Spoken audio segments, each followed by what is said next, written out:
istilah dalam filsafat terkenal sekali ya. Meskipun kalian mungkin ya tidak kenal.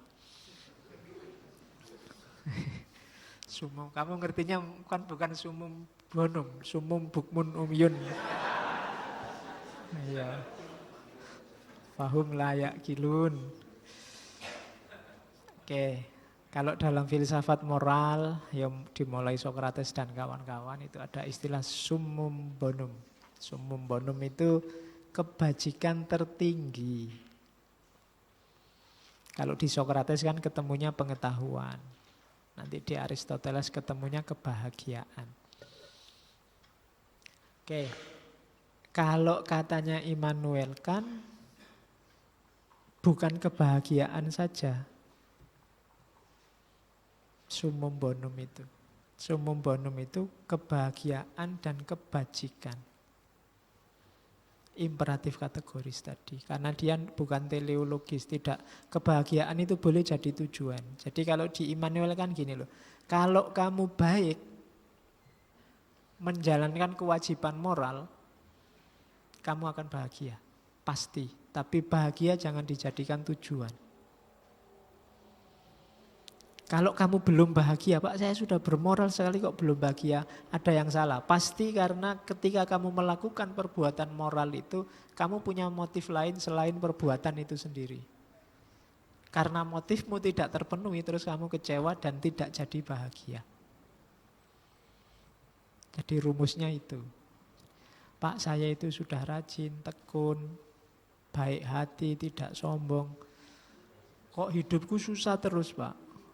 Ada yang salah pasti. Harusnya kalau kamu sudah baik hati, tidak sombong, suka ngutangi, itu harusnya hidupmu damai. Kenapa kok enggak? Harusnya bahagia, kenapa kok enggak? Pasti ketika kamu tadi baik hati, tidak sombong, dan macam-macam tadi, ada motif lain. Yang motif itu enggak terpenuhi, terus kamu kecewa, jadi hidupmu sumpek. Saya sudah ngasih sedekah loh Pak, harusnya kan kembali 700%. Ah ini ndak kembali-kembali, tak tunggu-tunggu sudah berbulan-bulan. Ya salahmu dewe, kalau ingin berbuat baik, ndak boleh ada motif balik. Kalau motif balik itu namanya dagang. Ya kan? Lu mau sedekah apa mau dagang? Kalau mau dagang ya investasi ya. Ini saya bukan sedekah ya, investasi. Karena nanti untungnya 700% lumayan. Kalau kamu ada orang sodako begitu, ya nanti kalau sudah untung bagi-bagi ya Pak, keuntungannya lagi. Enggak, kebaikan tertinggi itu ada dalam kebajikan. Melakukan perbuatan moral tanpa pamrih. Yang dari situ pasti lahir kebahagiaan. Itulah summum bonum. Itu maunya Immanuel Kant. Terus sudah ya, sudah mau 9:30. Ini kalimatnya bagus dari Immanuel Kant. Morality is not properly the doctrine of how we may make ourselves happy, but how we may make ourselves worthy of happiness. Jadi moralitas itu bukan doktrin yang membuat kita bahagia. Tapi bagaimana kita layak untuk bahagia. Oh, itu mikirnya harus dalam, mikir quotes ini. Jadi kalau kita melakukan tindakan bermoral tadi, menjalankan kewajiban-kewajiban moral tadi, kita sebenarnya sudah layak untuk bahagia. Kok kita belum bahagia? Ya kayak tadi, pasti ada yang salah dalam proses bermoral kita. Mungkin tidak diawali dari goodwill. Niatnya sejak awal, motifnya sudah keliru. Prosesnya juga bukan imperatif kategoris, tapi imperatif hipotetis. Perilaku kita tidak manusiawi. Sodakoh mungkin tapi sambil menyakiti orang lain. Atau tidak universal. Itu hanya baik versimu. Sehingga kamu galau kalau ada orang lain beda denganmu. Karena kebaikanmu ternyata tidak universal. Padahal kalau kita bermoral secara benar, pasti kita bahagia. Kalau tidak, cara bermoralnya yang keliru. Nah, itu nasihat dari Al-Mukarram Immanuel Kant. Terus, ini juga tentang moral. In law, a man is guilty when he violates the right of others. In ethics, he is guilty if he only think of doing so. Dari perspektif hukum, dalam hukum, seseorang itu salah kalau dia melanggar haknya orang lain. Tapi dalam etika, orang itu salah meskipun dia hanya berpikir untuk melanggar haknya orang lain. Oh, ini Islami sekali ini. Jadi kalian kan sering pakai kalimat adillah sejak dalam pikiran. Kalau Immanuel kan bermorallah sejak dalam pikiran. Etislah sejak dalam pikiran. Jadi jangan mikir yang ngeres-ngeres, yang saru-saru, yang tidak bermoral. Jadi jangankan ganggu orang lain. Kalau sudah ganggu orang lain itu urusannya hukum. Tapi berniat ganggu orang lain itu urusannya moral. Ya kalau sudah ganggu beneran itu ya sudah pasti hakul yakin tidak bermoral. Tapi motif jelek pun mikir aja membayangkan dok, itu sudah masuk kategori tidak bermoral. Jadi kayak kamu puasa tapi sing di pikiran makanan terus makan, itu tidak etis sudah. Mikir mangan terus itu kan tidak etis. Meskipun secara hukum puasamu tidak batal, tapi poso kok yang mikir panganan terus. Kayak bujangan yang mikir kawin terus. Loh yo, ya kalau mikir nikah tidak masalah, nek mikir kawin kan bahaya. Jadi etislah sejak dalam pikiran. Karena ternyata kan tadi parameter moral itu dimulai sejak niat, sejak goodwill, keinginan baik. Kalau keinginannya di awal sudah jelek, motifnya sudah jelek, ya sudah, dia sudah salah secara moral. Apalagi direalisasikan yang jelek itu sudah nggak ada hubungannya sama moral, itu hubungannya sama hukum. Kamu ingin mencela temanmu, ingin mencela karena mungkin dia sudah murtad, kafir, sesat dan lain-lain. Pengen kamu tak pisui temanku itu, dia tukang bid'ah. Masih ingin, itu sebenarnya menunjukkan moralmu jelek. Begitu kamu misuh beneran, urusannya hukum. Kamu bisa dilaporkan ke polisi. Jadi logikanya begitu. Jadi kalau ada temanmu kok maki-maki orang, wah kamu tidak bermoral, kurang mantep, kamu melanggar hukum. Karena kalau sudah direalisasikan, levelnya sudah hukum.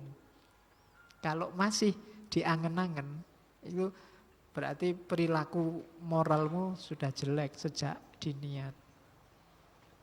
Jadi itu kalimatnya Immanuel Kant lagi.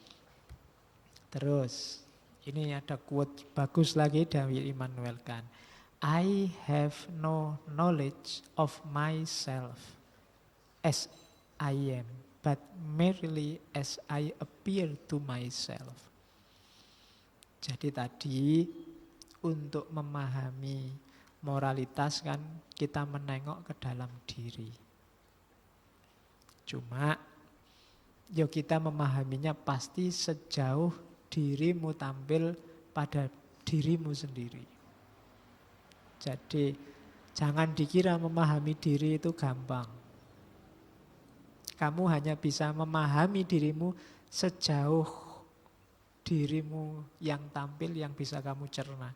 Mungkin banyak lagi rahasia-rahasia dirimu yang belum bisa keluar, yang masih harus diperdalam lagi. Jadi I have no knowledge of myself as I am. Aku yang asli itu nggak ngerti aku. Ngertiku aku yang tampil ini. Baik emosiku yang tampil, batinku yang tampil, pikiranku yang tampil. Atas dasar itulah aku berpikir tentang diriku. Mungkin masih banyak rahasia-rahasia tentang diriku yang belum tergali. Tapi ya, karena tidak tampil aku tidak bisa menangkap. Maka tadi, kebaikan-kebaikan itu tampilkan keluar. Biar kalian bisa menangkap dirimu sendiri. Ini juga kalimat bagus. The death of dogma is the birth of morality. Matinya dogma itu berarti kelahiran moralitas. Maka jangan kaget kalau orang sibuk terus dengan dogma-dogma, moralitasnya berkurang. Karena dia terbelenggu oleh formalitas ajaran. Suara hatinya tidak keluar. Kenapa? Karena hidupnya terikat oleh aturan-aturan di luar dirinya. Dogma-dogma di luar dirinya. Maka kata Immanuel Kant, the death of dogma. Kalau dogma-dogma mati, maka moralitas lahir. Jadi kenapa dogma harus mati? Ya karena kalau dogma ya bukan keimanan, ada bedanya. Dogma itu keyakinanmu, keimananmu yang kamu lembagakan terus kamu semen, kamu beton sehingga beku. Tidak bisa diolah-olah, anti kritik, merasa selalu benar, itu dogma. Kalau ini tegak, besar, luar biasa, maka moralitas biasanya kalah. Ya dogma apa saja, termasuk dogma-dogma hukum. Makanya ada nenek-nenek yang nyuri kayu, terpaksa harus masuk penjara. Kenapa? Aturan hukumnya begitu. Mbok yo moralitas enggak. Ada maling dipukuli sampai bonyok, terus dibakar, tewas. Alasannya maling Pak, itu memang jahat. Maling di musola lagi, di masjid lagi. Itu jahatnya kuadrat itu misalnya. Terus dipukuli bareng, dibakar. Dogma. Moralitasnya tenggelam. Nah, kuncinya di situ. Kalau manut dawuhnya Immanuel Kant. Loh ya basa Jawane kan ngono. Kalau diarabkan kan kola Immanuel Kant, sampun dawuh sapa Immanuel Kant kan. Ini boleh dipakai jadi moto. Rules for happiness. Aturan untuk hidup bahagia ada 3. Something to do, someone to love, dan something to hope for. Ya. Kelihatannya kamu 3-3-nya tidak punya. Ya. Something to do. Saya itu bingung Pak mau ngapain ini kok bingung aja. Tidak punya. Someone to love apa meneh? Iya. Something to hope for. Masa depanku gelap Pak. Saya besok mau jadi apa aku ya sih bingung. Susah kalau susah bahagia kamu 3-3-nya tidak punya. Jadi tahu ada sesuatu yang harus dikerjakan. Jangan khawatir lah, pekerjaan itu banyak. Kalau kamu mau, yang sedikit kan uangnya. Kamu selalu mengaitkan pekerjaan dengan nilai uangnya, itu yang bikin susah pekerjaan itu. Banyak.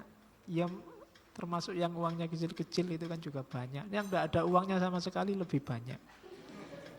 Lu kerjaan itu banyak. Jadi jangan khawatir, Pak saya nggak dapat kerjaan. Lu kok pekerjaan nggak dapat? Ke rumahku bantu-bantu nyapu, bantu-bantu anu kan kerjaan. Kerjaan itu banyak. Yang susah karena kamu mikir duitnya.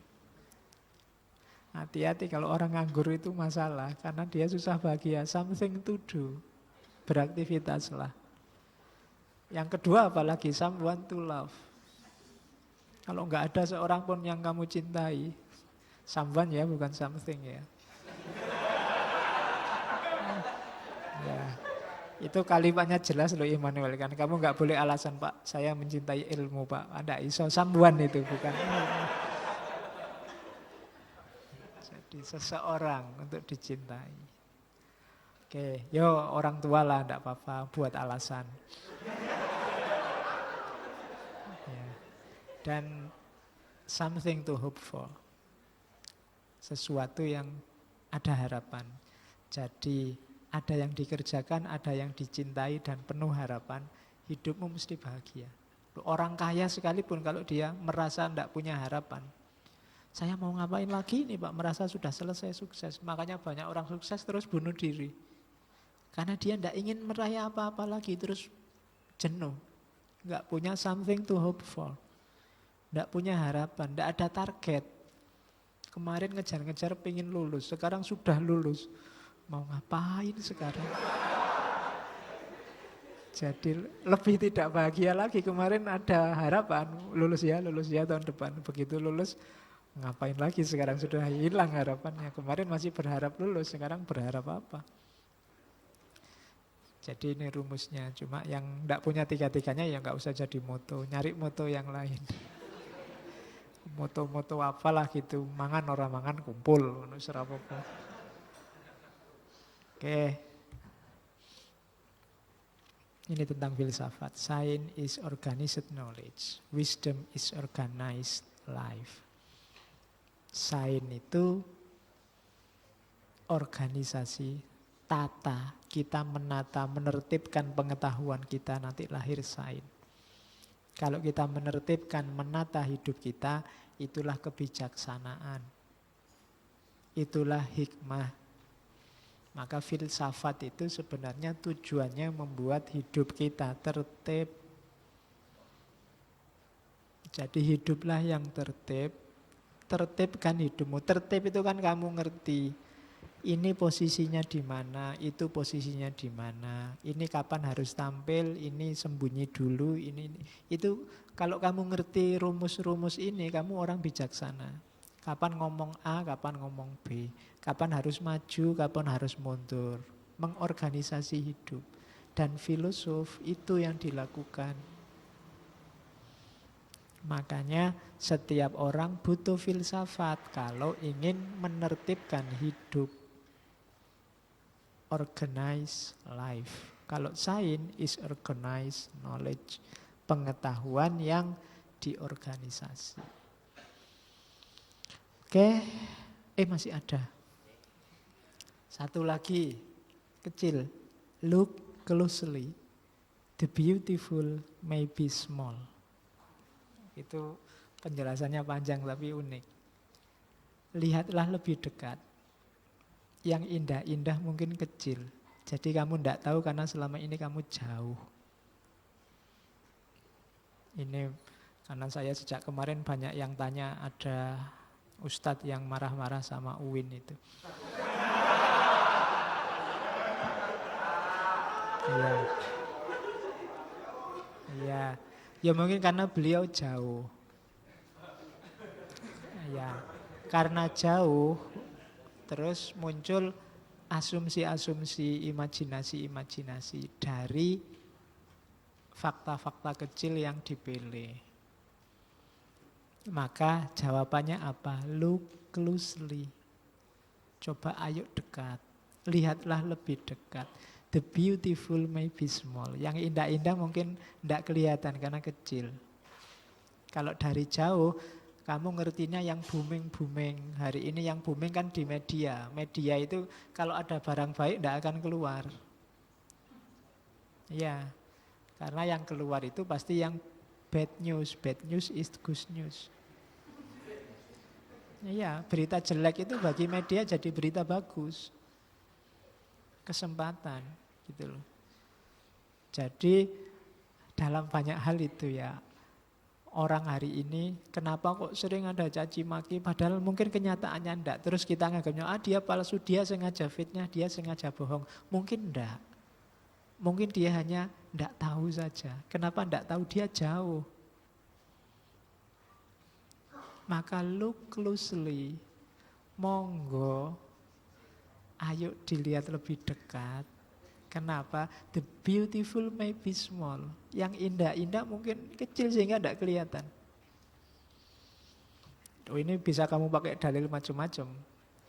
Kalau kamu sedang naksir seseorang, mungkin Allah tidak mau kamu jelek. Loh, look closely.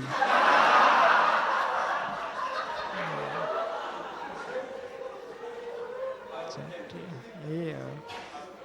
Coba kamu deket lagi. Coba dicarilah lagi, jangan-jangan masa ndak ada menariknya sama sekali kan gitu. Sapa ngerti ana apike sithik-sithik kan ngono. Jadi ditelateni wae nanti kan ada wae. Ada lah mesti menariknya. Jadi look closely, the beautiful may be small. Oke, alhamdulillah kita menyelesaikan satu babak filsafat moral Immanuel Kant. Minggu depan kita cari logika yang agak kebalikannya ini. Pragmatisme etik.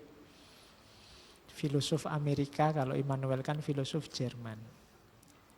Kita lihat cara berpikir pragmatis etik gaya Amerika dari John Dewey. Oke, saya kira itu. Kurang lebihnya mohon maaf. Wallahul muwaffiq, wallahu a'lam bishawab. Wassalamualaikum warahmatullahi wabarakatuh.